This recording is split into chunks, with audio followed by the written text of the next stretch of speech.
Apreciados hermanos, explico la palabra del domingo cuarto del tiempo de Adviento. La primera lectura es de Miqueas capítulo 5 versículos 1 a 4. El Señor enviará a un descendiente de David para que reine sobre su pueblo. El profeta Miqueas es un agricultor que vivió y ejerció su ministerio en Judá a finales del siglo VIII a.C. Miqueas nació en Moreset, sobre la frontera filistea cerca de Gad, a unos 50 kilómetros al suroeste de Jerusalén. Fue una tierra caracterizada por la presencia de fortalezas militares y funcionarios reales. Esto hacía que sus habitantes sufrieran violencias, robos, impuestos excesivos, trabajos forzados, etc. La situación religiosa, política y social y económica era desastrosa. Había idolatría, magia y adivinación, adoraban a Baal y hacían sacrificios rituales de niños. En los tribunales los jueces se dejaban sobornar con regalos. Los sacerdotes y los profetas pensaban solamente en acumular dinero. Una minoría tenía el monopolio de las tierras y explotaban a los pobres como jornaleros con salarios de hambre. El rey de aquel tiempo era Ezequías. Era un buen hombre, pero con una capacidad muy limitada de gobierno.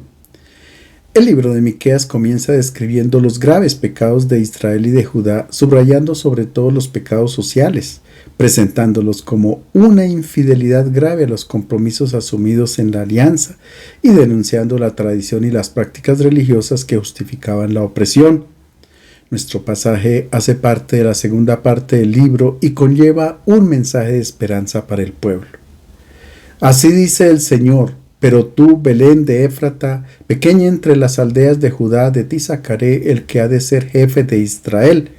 Su origen es antiguo, de tiempo inmemorial. Por tanto, el Señor los abandonará hasta el tiempo en que la madre dé a luz.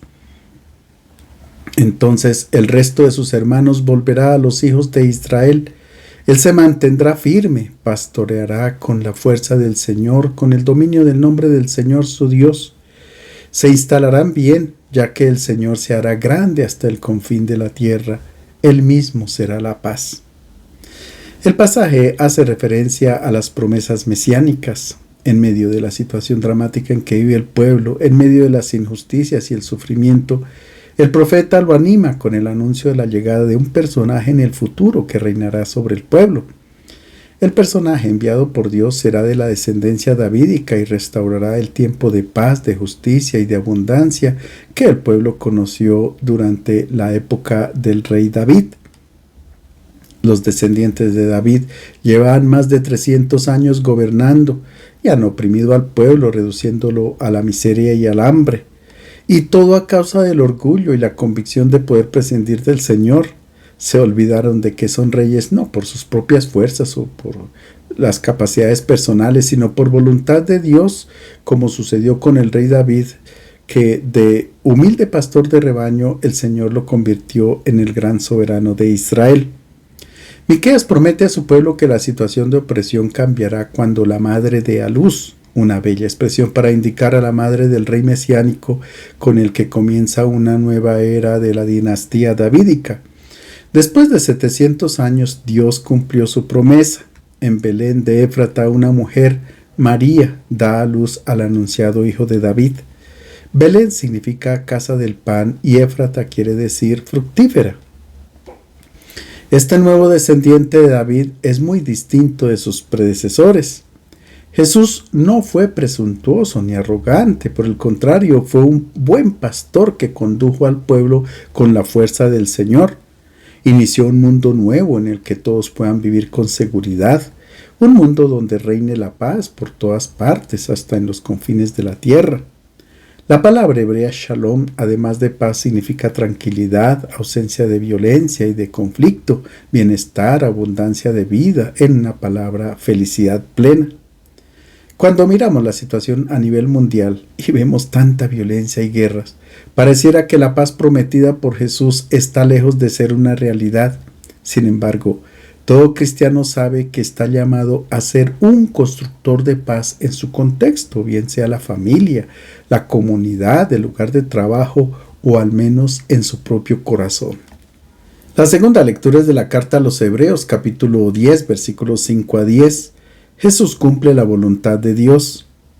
La carta a los Hebreos es un texto anónimo escrito probablemente poco antes del año 70 y dirigido a una comunidad cristiana constituida mayoritariamente por cristianos provenientes del judaísmo. Es una comunidad en la que el entusiasmo inicial parece haber dado paso a una fe adormecida y poco comprometida. Las nuevas dificultades provocan el desánimo y comienza a haber un peligro real de errores doctrinales. La carta es una presentación del misterio de Cristo, subrayando especialmente su dimensión sacerdotal. Recorriendo al lenguaje litúrgico judío, el autor presenta a Jesús como el sumo sacerdote de la nueva alianza que hace la mediación entre Dios y la humanidad. El autor también reflexiona sobre la condición cristiana que deriva de la misión sacerdotal de Cristo.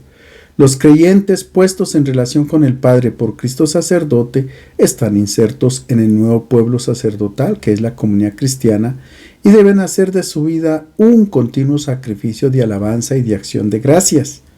En nuestro pasaje aparece una parte del Salmo 40, proclamado por un hombre que da gracias a Dios en el templo por haber sido liberado de una enfermedad mortal. El autor de la carta a los Hebreos afirma que en Cristo se cumplieron en plenitud las palabras de este salmo. Hermanos, al entrar Cristo en el mundo dijo: no quisiste sacrificios ni ofrendas, pero me formaste un cuerpo. No te agradaron holocaustos ni sacrificios expiatorios. Entonces dije: aquí estoy, he venido para cumplir, oh Dios, tu voluntad, como está escrito en mí en el libro de la ley. Primero dice que no ha querido ni le han agradado ofrendas, sacrificios, holocaustos ni sacrificios expiatorios que se ofrecen de acuerdo a la ley. Después añade: aquí estoy para cumplir tu voluntad. Así declara abolido el primer régimen para establecer el segundo. Y en virtud de esa voluntad quedamos consagrados por la ofrenda del cuerpo de Jesucristo, hecha de una vez para siempre. En la antigüedad se pensaba que para estar en comunión con Dios o para manifestarle la entrega absoluta y obtener el perdón de los pecados, había que ofrecer un sacrificio de un animal que el sacerdote ponía ante la divinidad. Sin embargo, los profetas del Primer Testamento han insistido en la ineficacia de estos sacrificios, porque se quedaban únicamente en ritos externos, sin coherencia con una actitud sincera del corazón del oferente. En otras palabras, no llevaba a la conversión y tampoco impactaba la vida. El autor de la carta a los Hebreos, poniendo en boca de Jesús las palabras de un salmista, afirma que en la nueva alianza ya no es necesario ofrecer el sacrificio de animales para garantizar la comunión con Dios, sino la entrega absoluta de la vida del creyente. Así lo hizo Jesús, entregó toda su vida al Padre en el servicio de sus hermanos. De esta manera nos enseñó a obedecer y nos enseñó un nuevo modo de relacionarnos con Dios. Cristo no ha ofrecido ningún sacrificio material, sino que ha dicho al Padre: he aquí vengo para hacer tu voluntad. Así ha puesto fin a las antiguas ofrendas en el templo y ha inaugurado los nuevos tiempos. En el tiempo de Adviento, Cristo no pide solamente culto, canciones, oraciones, novenas, sino que quiere que ofrezcamos nuestra propia vida a Dios sirviendo a nuestros hermanos. De esta manera hacemos la voluntad del Padre del cielo. El Evangelio es de San Lucas capítulo 1 versículos 39 a 45, la visita de María a Isabel. Hasta no hace muchos años el Evangelio era leído como acontecimientos cronológicos de la vida de Jesús. Desde esta perspectiva nuestro pasaje se interpretaba como un hecho real y leído así pareciera un acontecimiento marginal en la vida de María. Cuando María supo que su prima estaba esperando un niño, inmediatamente salió corriendo a visitarla porque pensó que ella necesitaba de su ayuda. Si esta fuera la interpretación, no pasaría de ser más que un gesto de cortesía por parte de María para con su prima Isabel, que poco aporta al fortalecimiento de nuestra fe. En realidad no se trata de dos primas. El texto griego utiliza el término singenis, que significa un pariente, no una prima.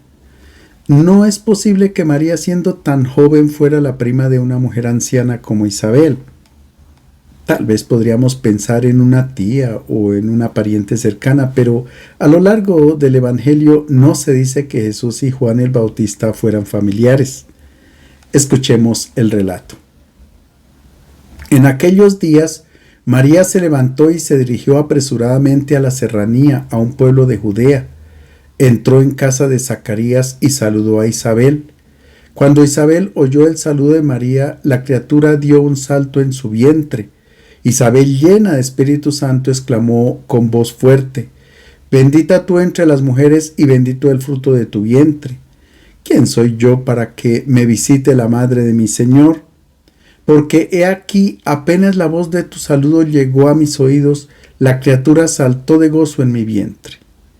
Bienaventurada la que creyó que tendrá cumplimiento lo que le fue dicho de parte del Señor.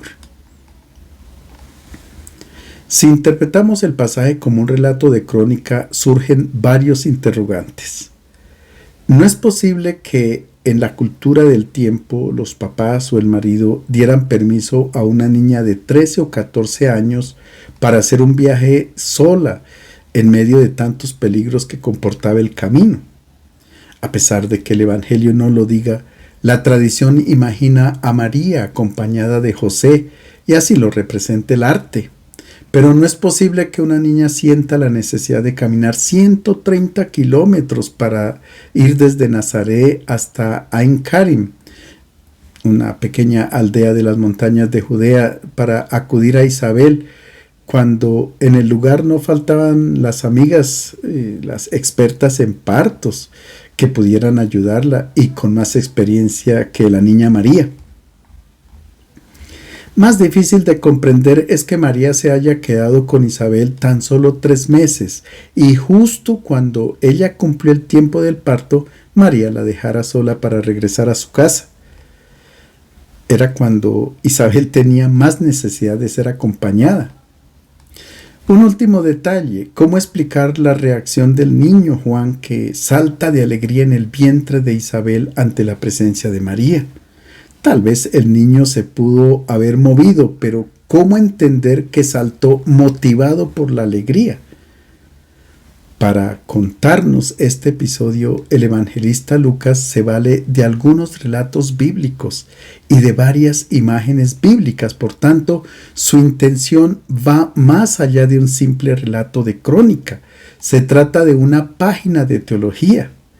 Si observamos de cerca el diálogo de estas dos mujeres, encontramos varias referencias al Primer Testamento, como si estuvieran hablando dos expertas en Sagrada Escritura.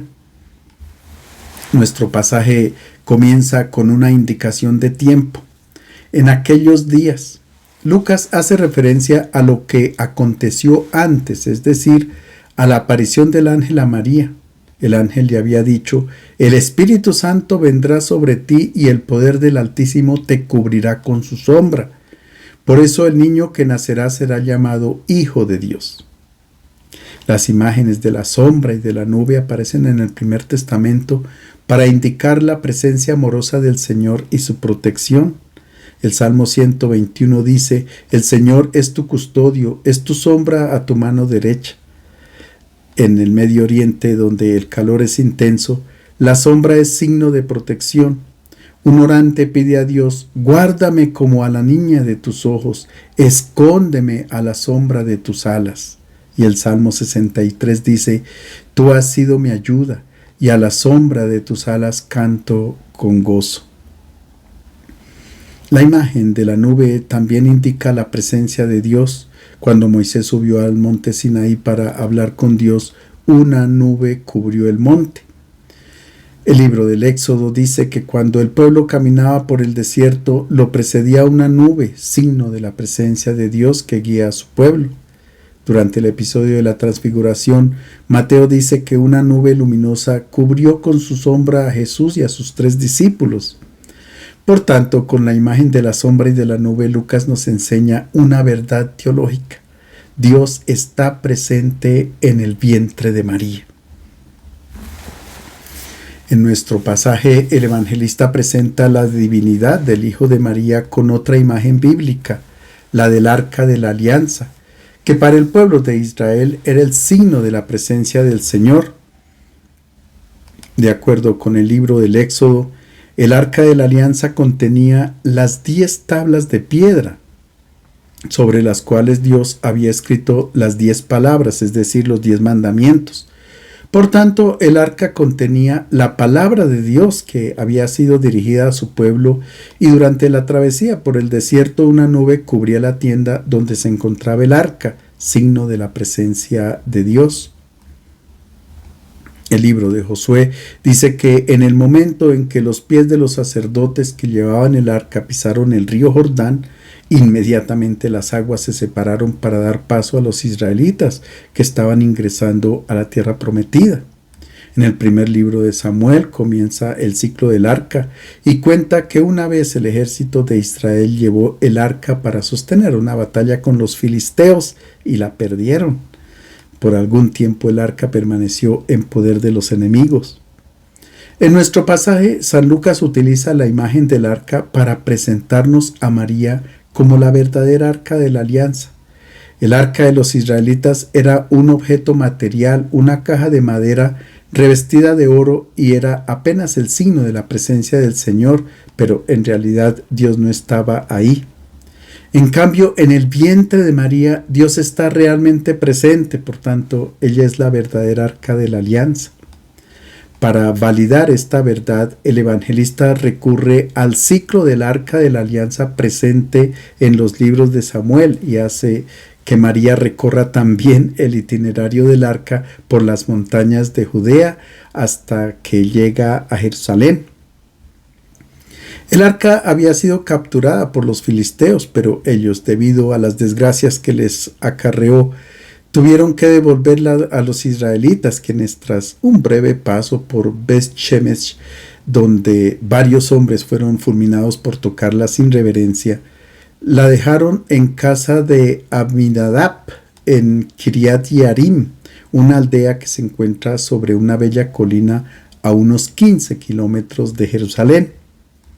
Allí permaneció el arca por unos 20 años hasta que el rey David la llevó a Jerusalén.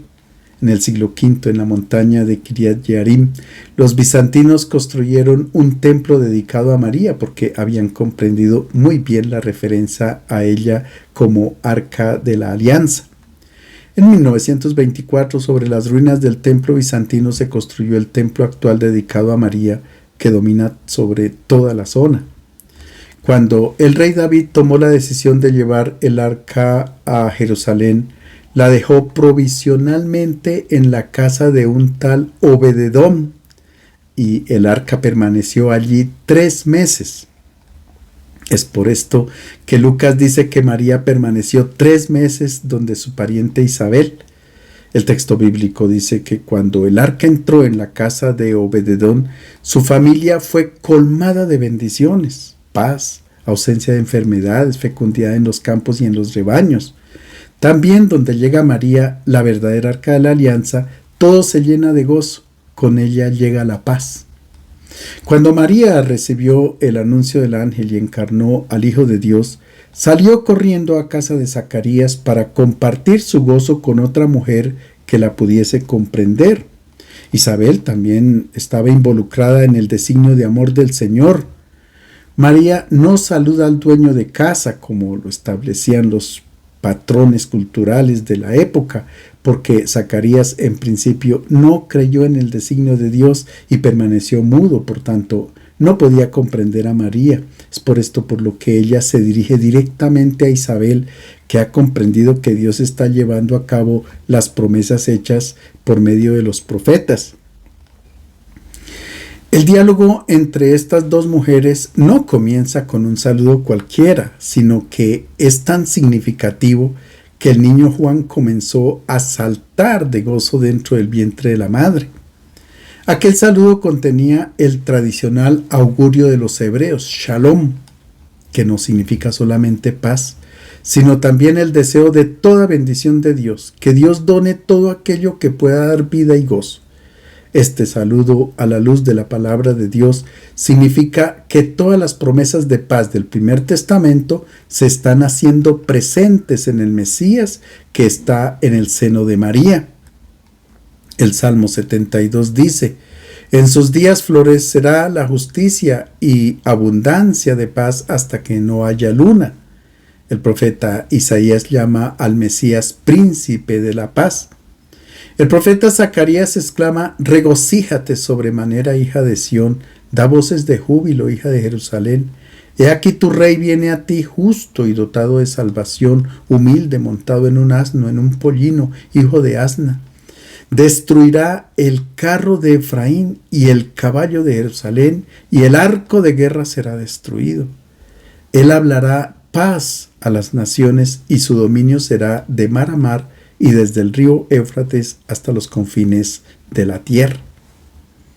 Cuando María dice a Isabel Shalom, le está diciendo que en su vientre está el esperado Mesías que anuncia la paz, como cantaron los ángeles en Belén: paz en la tierra a los hombres que Dios ama. Quien acoge la palabra de Dios y la hace vida se convierte en un arca de la alianza, porque en él se hace presente el Hijo de Dios. Quien como María lleve a Cristo en toda casa que entre, lleva consigo paz y gozo. Es por esto por lo que Jesús dice a sus discípulos: en cualquier casa que entren, primero digan paz a esta casa. Es la misma paz que el Mesías ha traído al mundo. Cuando Isabel escuchó el saludo de María, el niño saltó de gozo en su vientre. Es una clara referencia al segundo libro de Samuel en el capítulo 6, donde se narra lo que pasó cuando el arca de la alianza llegó a Jerusalén. Se dice que hubo una gran explosión de alegría. David y toda la casa de Israel hacían subir el arca del Señor con aclamación y sonido de trompeta, y el rey David saltaba y danzaba delante del Señor. Lucas dice que cuando María saluda a Isabel, su niño comienza a saltar de gozo y a danzar dentro del vientre, tal como lo había hecho David cuando el arca de la alianza llegó a Jerusalén.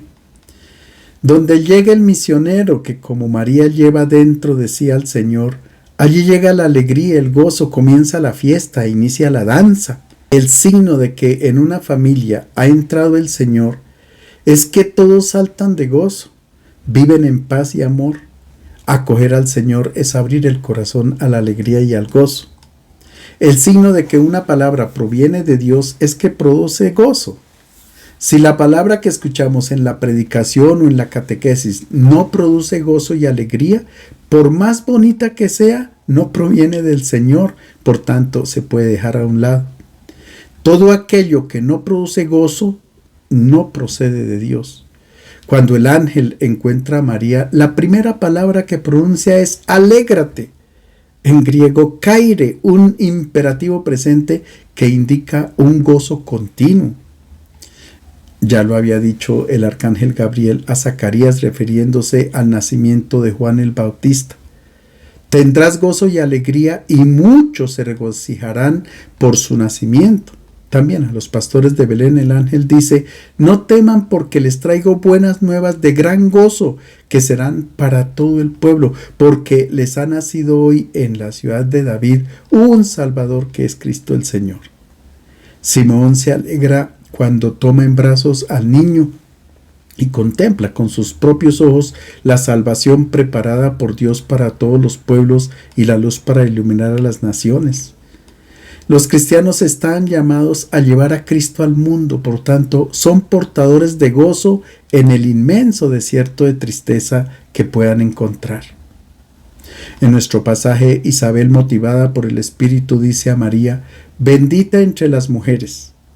Se trata de palabras que aparecen en el cántico de Débora para exaltar a Jael, la mujer que, a pesar de su fragilidad, fue el instrumento de Dios para liberar al pueblo de las manos de Sísera, el opresor.